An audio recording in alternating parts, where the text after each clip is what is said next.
Extraordinary developments continue to emerge from the Israel-Palestine war. With Syria's involvement in the conflict, the danger of a third world war is looming over the entire world. We are sharing the latest breaking news with you. Intense hours were experienced for the conflict. Extraordinary clashes occurred around midnight, according to Syrian or Israeli time. Israel launched an extraordinary offensive, completely destroying Syria's international airports. The attacks carried out by Israel were a complete success. The assaults that began at midnight continued until the early hours of the morning. Even as we are reporting this news to you, they are ongoing. Following the outbreak of the war in Gaza, many countries had joined the conflict.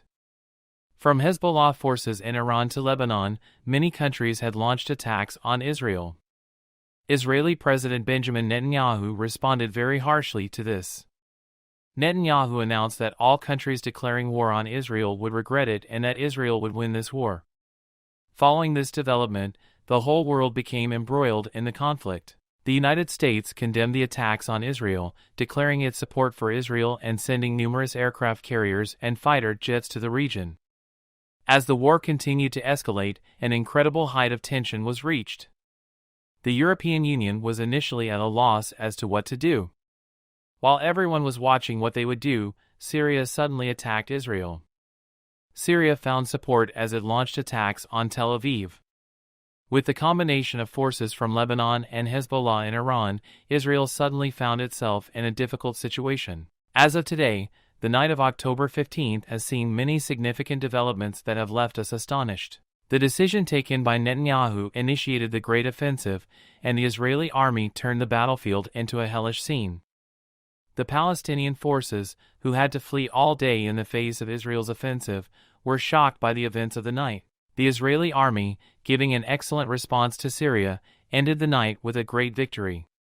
We are conveying the events minute by minute to you. The Israeli army was initially planning for the Great Offensive. In fact, an announcement had been made by the Israeli General Staff yesterday morning, declaring to the whole world that the army was preparing for a massive assault. While no one knew when it would happen, the Israeli army was planning a major operation.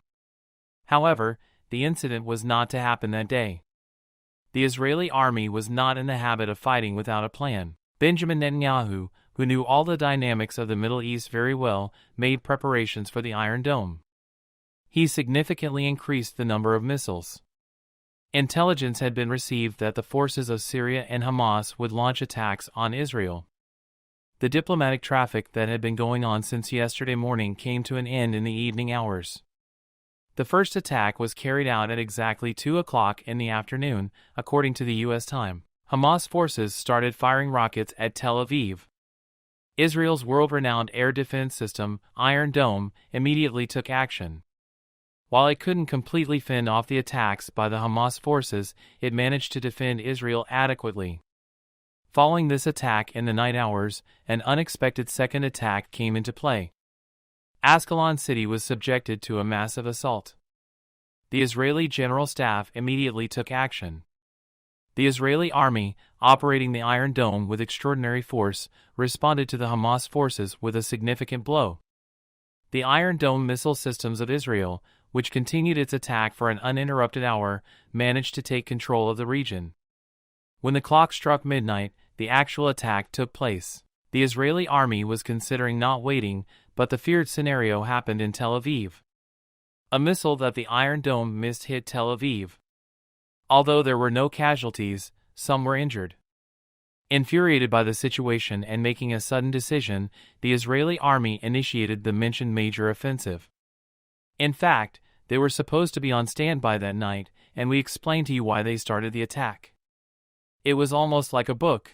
As midnight approached, Ascalon experienced a second shock. Syria meddled in the war. Syrian leader Assad initiated bombardment on Israel's Ascalon city.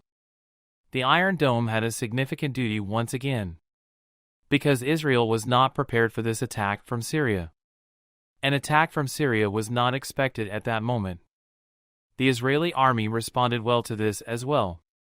The rockets from Syria were almost entirely intercepted.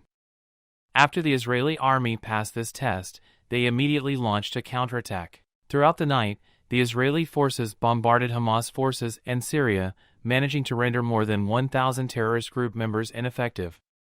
Various weapons were used between the parties throughout the night. Israel's defense system, the Iron Dome, effectively countered rocket and missile attacks, preventing casualties in Tel Aviv and other cities.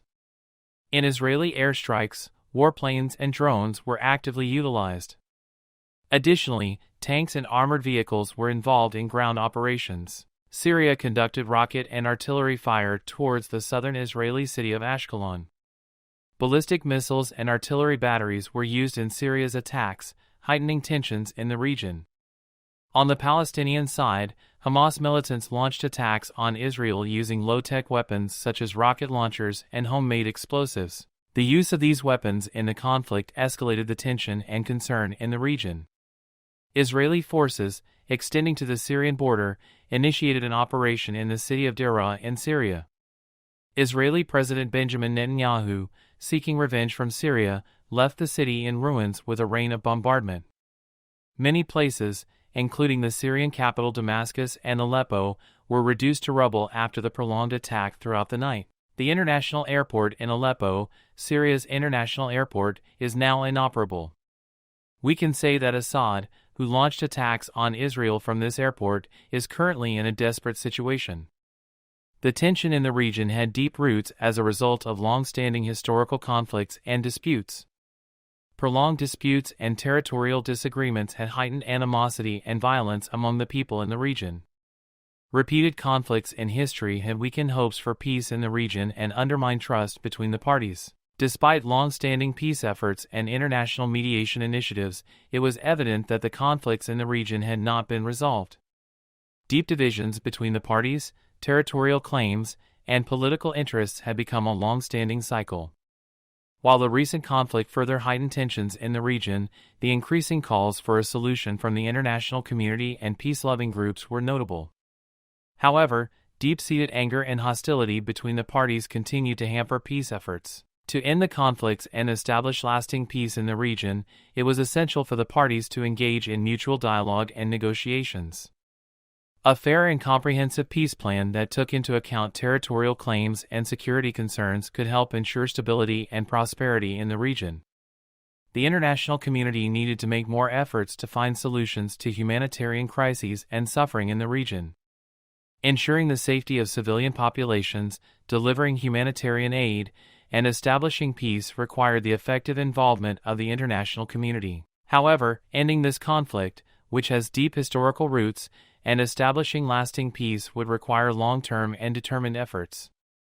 Rebuilding trust between the parties and establishing stability in the region would depend on the determination and conciliatory approach of all parties involved.